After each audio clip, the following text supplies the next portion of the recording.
Introduce myself. My name is Colin Rendell. I'm a professor of the practice in the Department of Statistical Science here. Welcome. Hopefully everybody's adapting well and getting into the swing of things. It's unusual circumstances, but hopefully things will run this semester as smoothly as possible. So the goal today is we're not going to do a full lecture or do any sort of serious content. There's a fair bit of logistics to get through and then just dealing with other things afterwards. So we'll probably be done fairly early today. And then on Thursday will be the first real lecture. And next Monday will be the first lab sessions that actually start running. So things will ramp up soon enough. And so today I'm mainly just going to sort of introduce you to the general structure of the course, the policies, organization, that kind of thing. So you have some sense about how it's going to run. Answer any questions that you might have, that kind of stuff as we go through. Just a couple very brief notes. I've asked for sort of the central IT people to do lecture capture, so hopefully that's working. It will be recorded, and that will then get posted onto Sakai automatically after each session. I will also try to do screen capture on my laptop. If you don't see me at the beginning setting that up, it's a good thing to remind me because it's very easy to forget. The main reason for that is very often with the lecture capture, sometimes the screen is harder to read if there's smaller text. So that way you have two sources to refer to as we go through. I'll be posting the screen captures as well, particularly for some of the later sessions. We'll start doing things like live coding, where I'll go through something, I'll be writing code, talking about it as we do that. And so in that case, that gives you the best possible chance of being able to understand what we did. We'll also post the code afterwards, but again, giving you multiple options to follow along, particularly in case one of them fails or the audio is bad, something like that. So we're going to try to give you as much flexibility as possible, and that means then if you have to miss lecture for some reason, those resources will be available for you either shortly after the lecture so you can keep on top of things, or after the fact if you need to take a little more time. Sorry, let me do one last thing so my computer does not go to sleep. Okay. So I'll start just with some basic details of the course and the structure, basically just a run through of what's said on the syllabus. So most of this should all be on the course website as well. So I'm the instructor for the course. You will very likely get, if you get emails from me or email to me, you might get an email from my Duke email account or my NetID account or my Gmail account. They all go to the same place. I'm all checking all of them, so it doesn't really matter which one you use. It's just partly due to some silly policies from Central IT that makes it difficult to use one or the other all the time. So any of those is fine in terms of getting in touch with me. We have two teaching assistants for the course. Evan Knox, who's a third-year PhD student, and Sarah Mansfield, who's a second-year MS student. They're both fairly familiar with the material and they should be resources for you. So both myself as well as both of them will be running office hours during the week. We'll get that schedule posted on the website probably later this week or early next week. And those are just available resources for you to ask questions, get support, ask things about grad school, that kind of stuff. Again, take advantage of it. It's just time we've set aside for you to do it. Again, preferenced towards stuff from this course, but if you have larger questions, that kind of thing, feel free to stop by, ask questions, that kind of stuff. And then Evan and Sarah will be in the various lab sessions. So Evan will be in the earlier one on Mondays, Sarah will be in the second one. Basically there to help out. I will be in all of the lab sessions as well. Those are mainly a chance to work on the homework assignments and projects for the course in a situation where we're there to immediately support you. So if you get stuck, you can ask a question and keep moving. And so it turns out to be a very effective use of time in terms of getting through as much as you can in terms of the course assigned work. And so again, contact information, everything else will be posted later for them, particularly for office hours, where to find it. Most likely, given the circumstances, at least to start, all of the office hours will probably be virtual on Zoom for the beginning of the semester, and we'll transition that if it seems to be working or not working, that kind of thing. But generally, given computational stuff, being able to share your screen on Zoom works quite well for supporting this kind of class. Okay, so there is a course website that is up on GitHub. The URL is a little bit terrible, I apologize, but bookmark it, go there. It's also linked from Sakai. It's actually embedded in the page. So however you want to get there, that would be a great place to start. And really, this is going to be the central repository of all of the materials for this course. Something broke. Oh well. And so the first thing you're going to get there when you land is the schedule for the course. So this is the plan for the next 13, 14 weeks, including all of the lecture topics. This is not set in stone. Stuff is going to shuffle around as we get through things faster or slower, but it should give you a general sense of what's going to happen when and how it's going to go. I also, if I screw this up, like one of the weeks are out of date or the holidays are on the wrong point, do let me know and I can fix it. It's done sort of through an automated process. So if I did a miscalculation, do let me know and I can fix it. But this should give you a general sense of what's going to happen. For each of these, there'll be a link here. So the one on the left, the icons are not great, is going to be the slides. That'll be the HTML version. There should also be a PDF version available next to that. Adjacent to that is then an RMD file. So if you're interested in how I generated the slides, this is all done with R Markdown and a package called Zeringen. So you can take a look there and see how that's all put together. Don't need to if you don't want to. And then when we post videos and things like that, that will be the fourth link there that looks like a little YouTube button. So I'll post all of those sort of core pieces of information for each lecture afterwards there. The slides will generally be up the day before, but very likely there'll be some tweaking the morning of, so don't necessarily print it out on Monday or Wednesday. Wait till just before the lecture, just to make sure that you have the exact version that I'm going to use. But those will stay up, and the website will stay up after the course is done. Nothing's going to go away, so it'll just persist as it goes. Generally, for each of the lectures, there'll be some suggested readings. You're not required to do it, but it's there. And these are particularly often useful as sort of secondary references after the fact. If you want to go back and learn a little bit more or get some more detail, that's a good place to start to look to get some sense of what's going on. And this will very often be references to sort of things like the Advanced R book, the R packages book, R for data science, that kind of thing. So again, the suggested texts are often tied in there.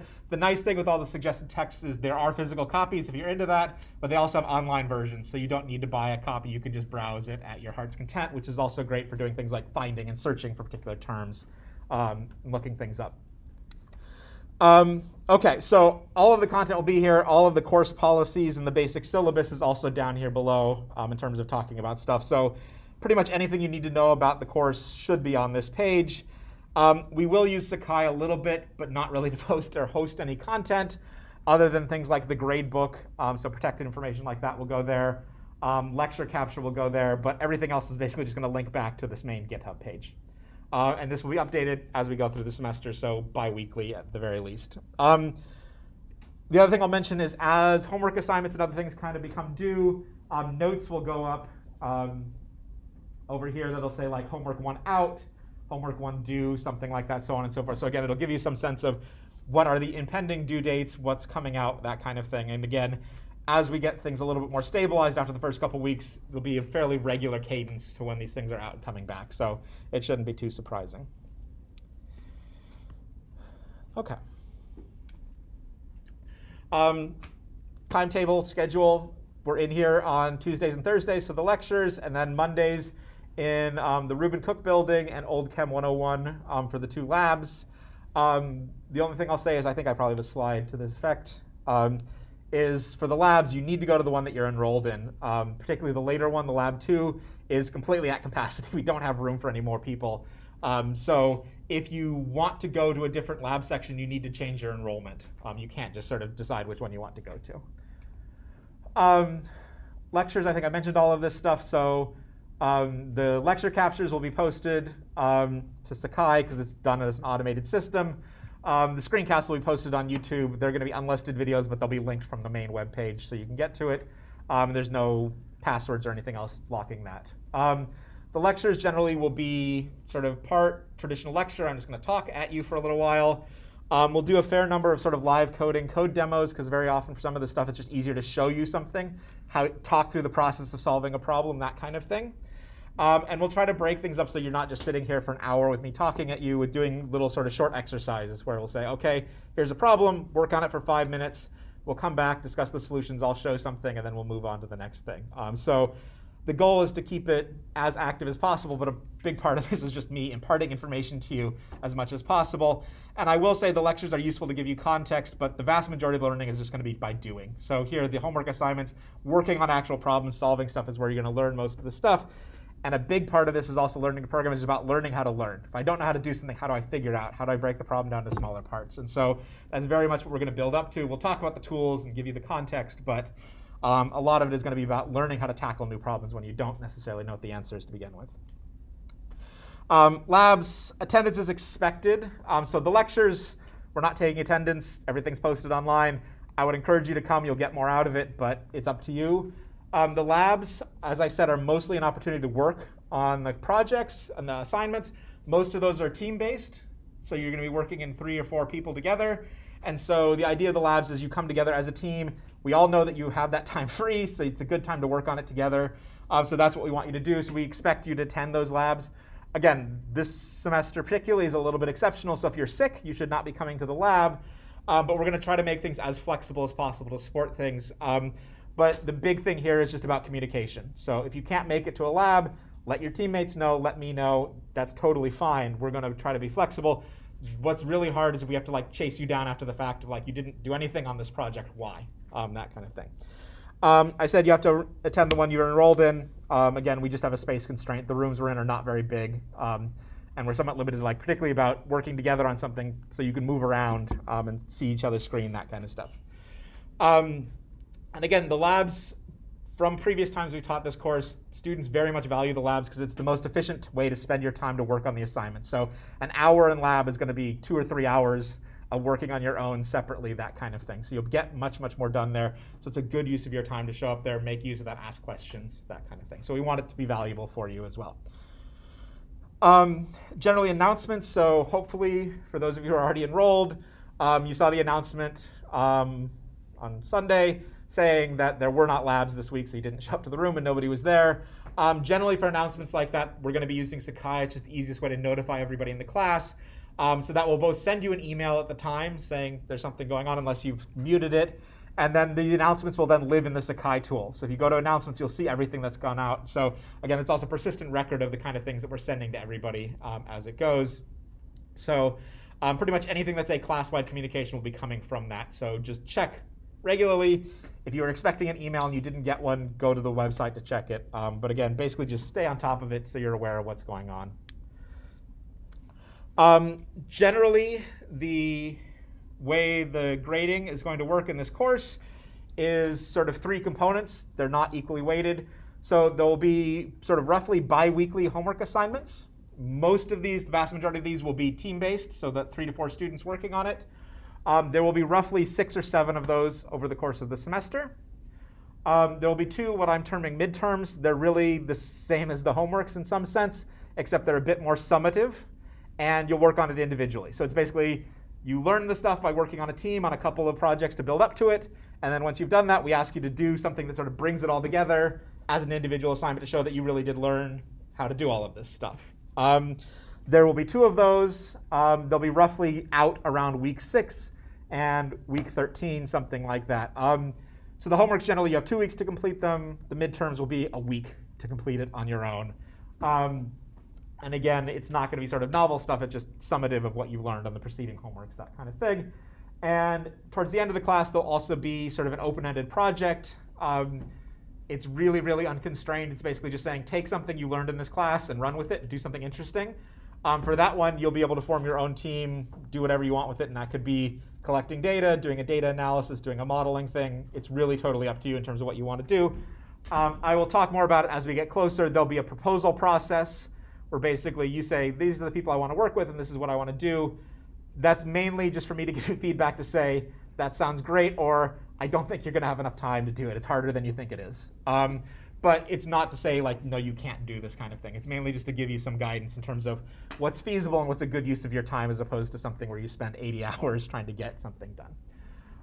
And again, that's a good thing to just sort of put what you've learned to use in this course. And again, particularly for the MS students, something to think about is it's the kind of thing that you can start potentially putting together for your portfolio for the degree, or also to show off for employers or internships, that kind of thing. So it's a way of like putting together, here are the tools I learned, and this is me doing something useful with it, and that's something that you'll be able to then show off in some way. So it is what you make of it, but our goal is to have something like that from it.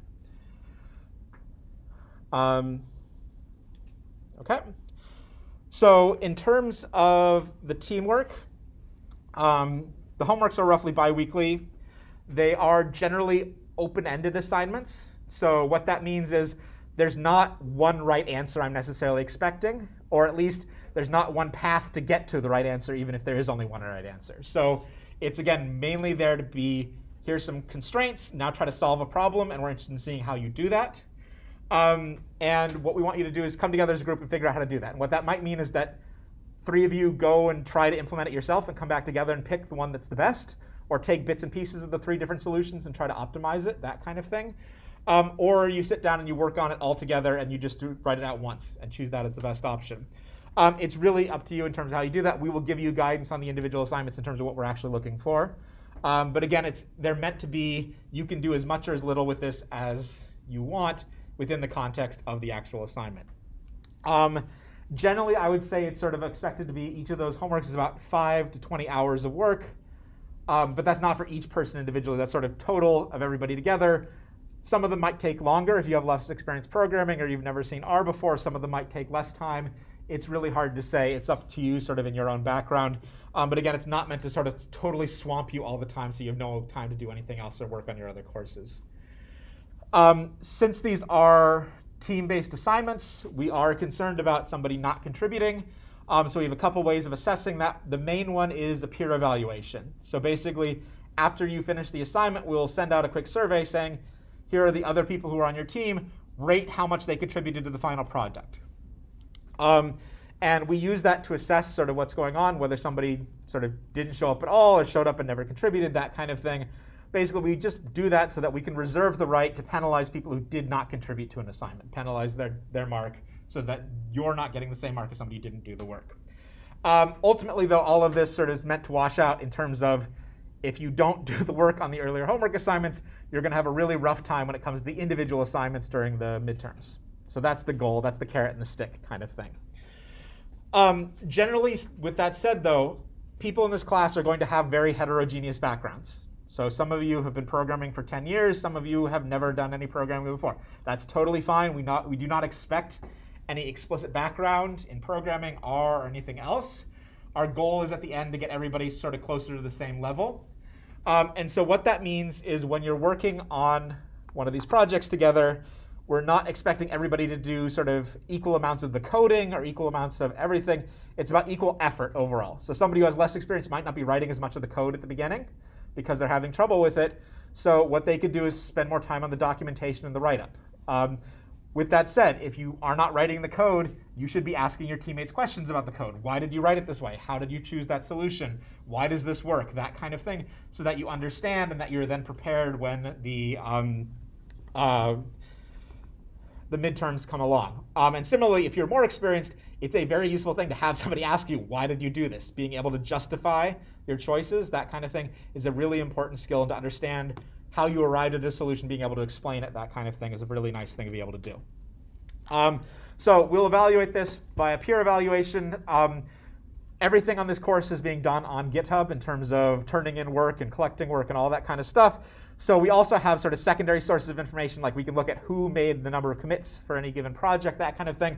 I will say that's a fairly low information signal. Some teams will just commit 3 times and that's it, and that's totally fine by us.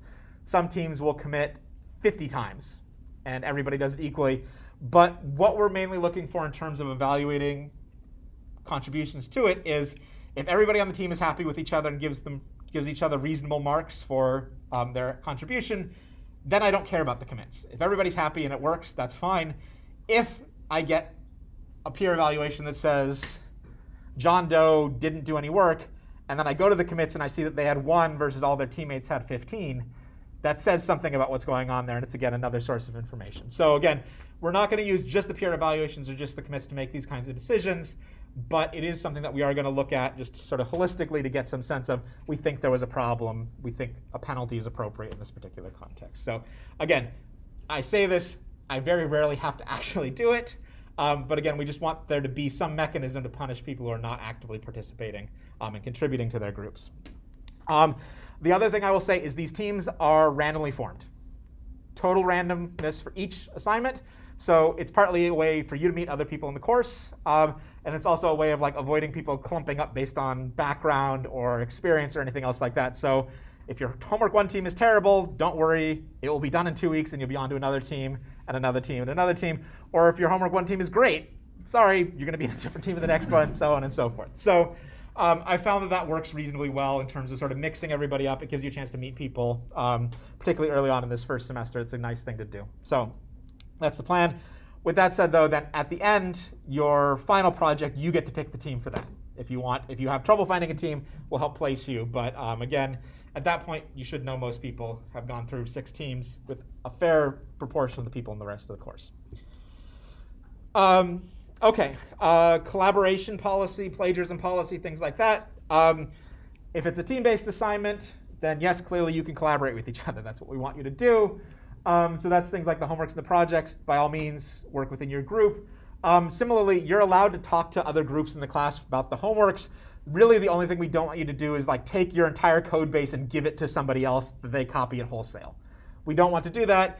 So again, feel free to talk to your friends who are in a different team and say, we use this approach to solve it. Just don't give them your code. That's all that we're asking you to do. And again, we don't police this very much, but again, if you're doing that, you're sort of robbing them of the opportunity to figure it out themselves. And again, this all comes due when it comes to the individual assignments. For the actual midterms, though, you're not allowed to collaborate with anything else on that. You need to do it yourself. The only people you're allowed to talk to about it is myself and the TAs. You can ask us questions, use the discussion board, that kind of thing. But again, that's meant to be an individually completed assignment. You're not supposed to collaborate on that. With that said, what about the wider world? So I realize Stack Overflow exists. I realize Google exists. Those are great resources. I'm on them regularly to find solutions to things that I need to solve on a daily basis. So we don't want to preclude you from doing that. So basically, all of the assignments, including the individual ones, are essentially open internet. You can use any resource you want on the internet as long as you're not posting, how do you solve this problem? You can't ask a question on Stack Overflow with the assignment. But if somebody has posted that before, that's fair game. You can use the code that's there. All that we ask you to do is cite it in some way. And really, that could be as much as just putting a comment in your code that says, this is based on the code that was available at this link. That's it. It's a fairly low bar to clear. We just ask that you do that. And again, we're not going out of our way to look for this kind of stuff. Our biggest concerns is sharing within the course. So if your code looks too much like your friend's code, that's not a good thing.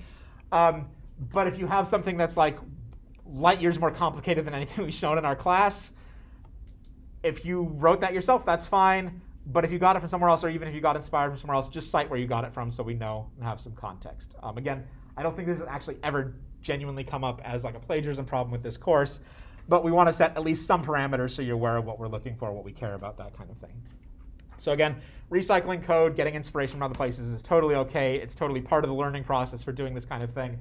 The one thing I will say, though, with this is it's very easy to go onto Stack Overflow and find bad answers. Or answers that use a very different approach from what we're talking about. If the code that you're using to solve a problem looks nothing like the stuff we covered in class, take that as a warning signal that there's probably a better way of doing it. In that case, just come to office hours or post on the discussion forum saying, I'm trying to do X, and I see this solution Y, and I don't know why it doesn't look like anything we've covered. And I probably can then point you in the right direction, that kind of thing. So that's fine, but generally we're going to have a certain philosophical bend to the approaches and the tooling we're going to use. That's not to say that's the only way to solve these problems, but there's going to be a strong preference towards that in terms of what we're encouraging you to do in the course. Academic integrity, it's up on the wall. It's, again, just the standard policies of Duke. You can look at the Duke community standards. You can also look at the larger policies around plagiarism or anything else. And generally what I would just say is, if you're at all concerned something might be plagiarism or something doesn't feel quite right and you're not sure whether it's allowed or not, just ask ahead of time. Let us know. We'll clarify, make it sure that you're very clear about what you should be doing or not be doing, that kind of thing. But again, I'm not sure if you've seen there's a recent research quality issue with a faculty member at Duke about signing honor pledges at the beginning of a document making you more honest, where the data seems to be made up. Again, some of that's inspired why this is up there. So this is there because if you see the academic integrity pledge, you're less likely to cheat in the classroom when taking the exam. I don't think that's actually real, but it's there. We show it to you. It's a reasonable policy to have as a community, but do realize that this is the kind of thing that you'd be evaluated against if there was some kind of integrity issue. Okay, course tools that we'll be using.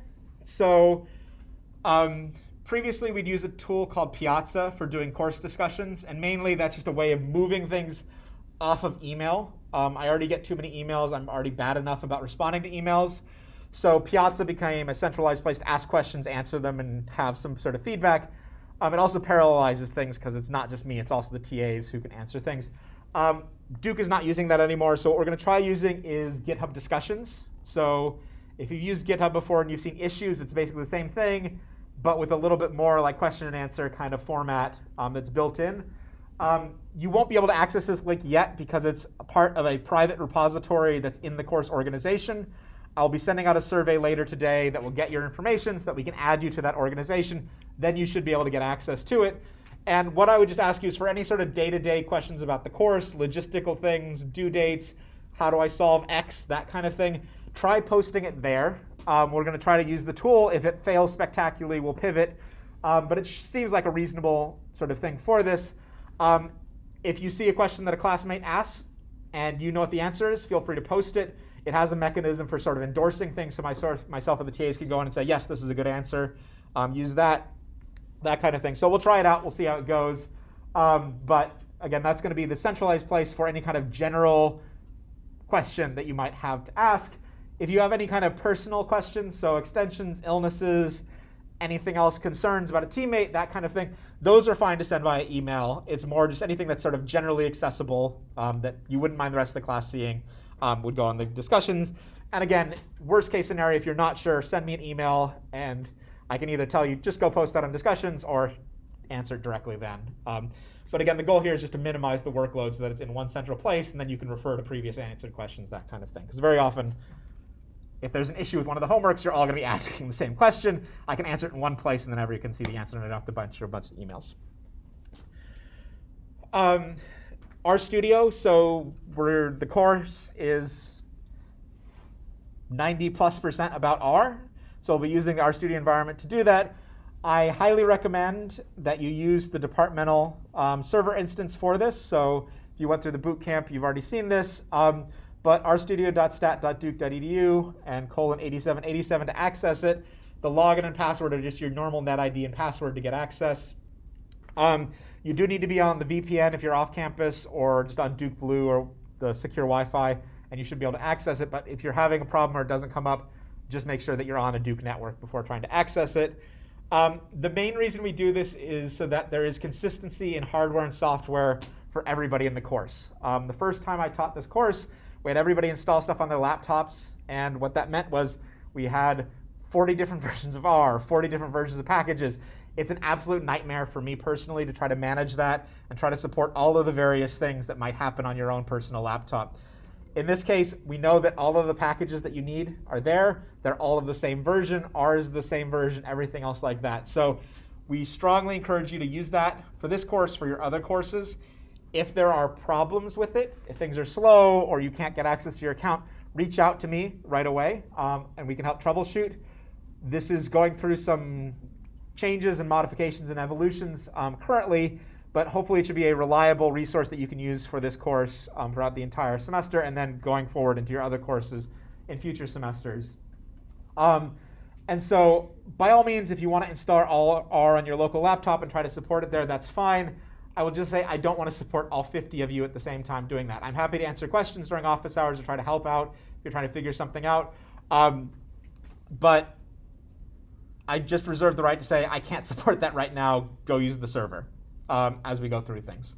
So try it out. Again, if there are teething pains, if something is not working, something is difficult, something just seems slow, do let me know. We can try to troubleshoot it as well as much as we can. But again, it should be a reliable resource that you use. So that's my pitch. GitHub, so again, we're using GitHub for pretty much everything. What that means is when you have an assignment, I will create a repository for you on the GitHub organization, be that an individualist repository that only you have access to, or a team-based repository that your entire team has access to. You will then start a new project in RStudio where you grab that repository, start working on it. When you want to turn it in, you just push it back up to GitHub. That's it. So all of the work that you'll be doing will be distributed on GitHub. You'll work on it by pulling it from GitHub, and then I will collect it off of GitHub at the end. There's a variety of reasons for doing this. Just learning GitHub is useful. Learning Git and version control is useful.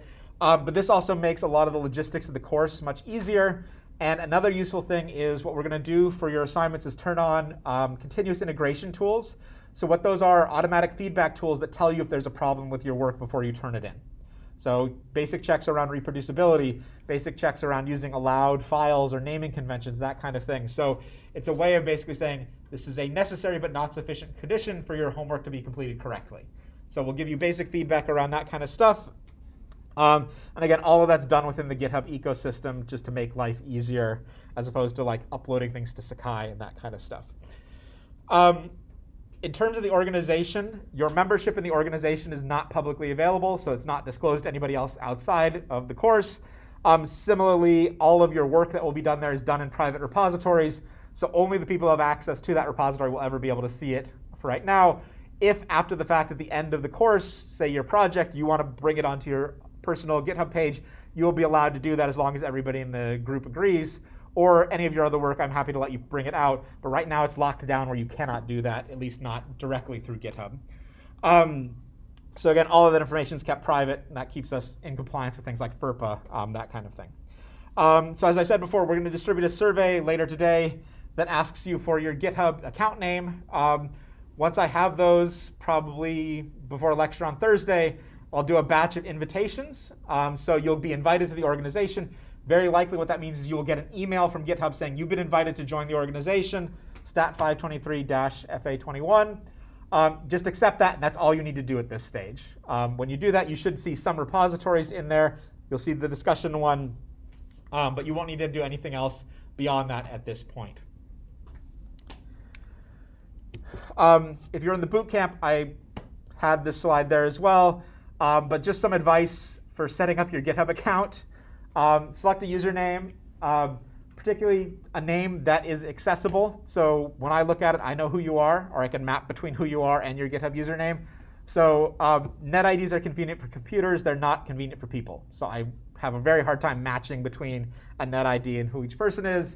Also, that won't last beyond your time here at Duke, that kind of thing.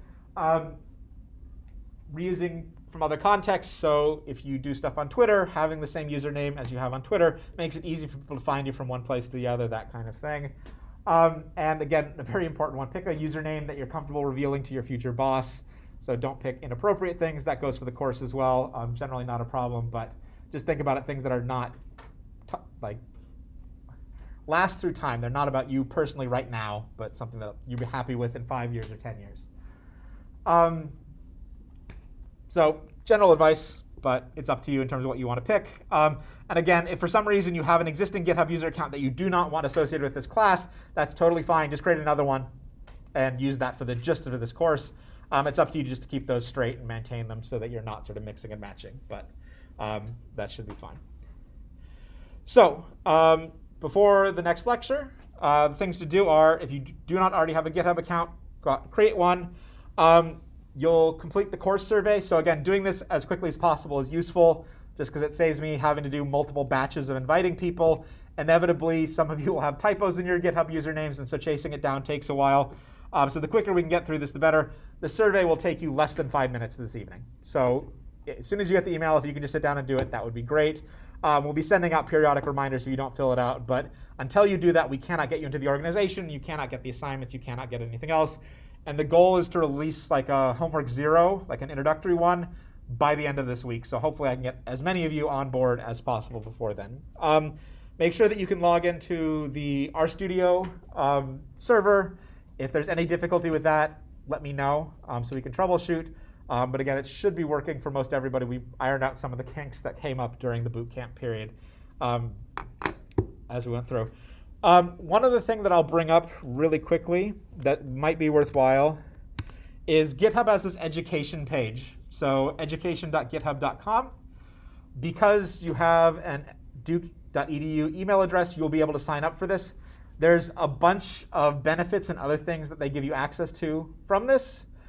So you get like a free GitHub Pro account. I'm not sure what that actually does for you in terms of features.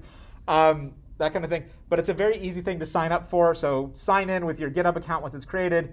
There will be a way of uploading credentials for them. So it probably is like a photo of your student ID and your edu email address. At least associate that with your account and you can go through it. But there's a number of things that are quite useful here from that. One I will point out is I have not used this myself personally, but given that there's a very real possibility during the semester that some people will have to work remotely with the team. So some of you may have to quarantine while your team is working on something. So I want to point out a piece of software called CoScreen. So this is a fantastic tool for doing sort of collaborative coding in a dynamic way across multiple people. So think about it like Zoom with screen sharing, except all of the users can interact with the shared window. So you can type, you can click, you can do that kind of thing. And so why I mentioned the GitHub Education benefits is they haven't done it yet, but they've claimed that they're going to start charging for this service like this month, 8/21. So they have a couple days to do it still. But if you have that GitHub Student Education bundle, you can get a free pro account here to play around with it. I'm not sure if that's actually necessary. I'd be interested in your feedback if this is actually a useful tool if you use it. So particularly if during the non-lab time when you want to work together with your teams, try it out, let me know. My little bits of fumbling around with it and playing with it with some collaborators, it's been a very positive experience. So to have sort of a shared session that you can all work in, that's not something that you can currently do within RStudio. So this way you could share your RStudio window and you could all work together on something from the same screen. So try it out. I'd be interested in feedback, but I will just leave that there as a suggestion. Okay, I think that's all I have for today. Are there any questions? Yeah. So yes, generally what I will say is there'll be fixed cutoffs at, so 90% of the points available and above is an A, 80% and above is a B, 70% and above is a C, except those fixed points can move down. They will never move up. So if you've scored more than 90% across everything, you're guaranteed an A. But depending on how the marking goes and how we sort of assess people, if we think that the 90% cutoff is too strict, we can drop that down. So it might go to 87% and above is an A, 75% and above is a B, so on and so forth. So that's generally how we curve. It will never hurt you. It can only benefit you as you go through. And that's sort of, again, roughly speaking, to target sort of the overall proportion of A's, B's, and C's in the course. Generally, what I would say is that historically, those have always come down a little bit. It's hard to say exactly how much. And I'm happy to give feedback as the semester progresses about what the curve is looking like as we go. But I will also say generally, this is a grad level course. We know that the expectation is that passing is a B and above. So we curve accordingly in terms of going through here. So if you're participating, you're doing the work on the assignments, the expectation is that everybody should be able to pass this course. We're not trying to weed anybody out or anything like that. But it is to say that you do need to put the time in, particularly being comfortable with the material when it comes to the midterms in terms of being the determining factor more than anything else, I would say. Yeah. Just want to double check. When you say midterms will last like a week, Mm-hmm. does it mean there will be take-home and open book? Yeah, exactly. So they're formatted exactly like the homeworks. You'll get access to a repository when it opens, and you'll have roughly a week, maybe 9 days to turn it around. And that's not to say that you need a week to do it. It's mainly to give people flexibility with their other courses and other kinds of things so that you can dedicate the maybe 5 to 10 hours that it takes to complete it in that time window, however best works for you. So in chunks of 1 hour or one long block, it's up to you in terms of how you want to do it. But yeah, it's take home, open book, open internet. Not timed, no. Yeah, it's not meant to be time constrained at all with that week-long period. It's just we need an end date at some point so we can turn it around and mark it. Yeah. Yeah. You mentioned there will be coding exercise and coding notes maybe in the future. So do you recommend we all bring our laptop? Ideally, yes. I think you'll get more out of it if you bring your laptop. Unfortunately, the outlets in this room are a little bit limited.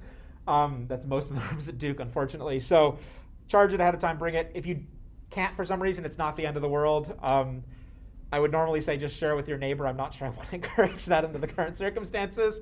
But if you don't have it for a lecture, it's not the end of the world. It's not a huge amount of time. You can follow along, or you can, I think it's a weird thing to do, but you can write code out on a piece of paper and then think it through in terms of what's happening. That's totally fine. So yeah, generally I would say bring your laptop, but it's not required at all. Definitely for the labs, you do want to bring your laptop.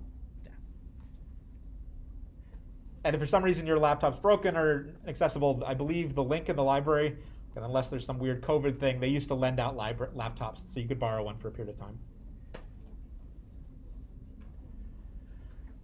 Yeah. So you mentioned that we should not go to another lab. I'm just thinking down the line if something comes out on our schedule, can we just reach out in advance and ask if it's possible, or is it So the reason I would say not switch labs is because when we do the group assignments, you'll be clustered into a group within a lab. So if there's something that's coming up and you think like, okay, I just have a temporary thing where I can't make this particular lab group, reach out and let me know, and we can maybe do a switch for that 2-week period or something like that. I would say just have a reasonable reason for doing that. It's a bit of a headache for us. So we're happy to accommodate it. Just I don't want to do it for everybody every week if I can avoid it.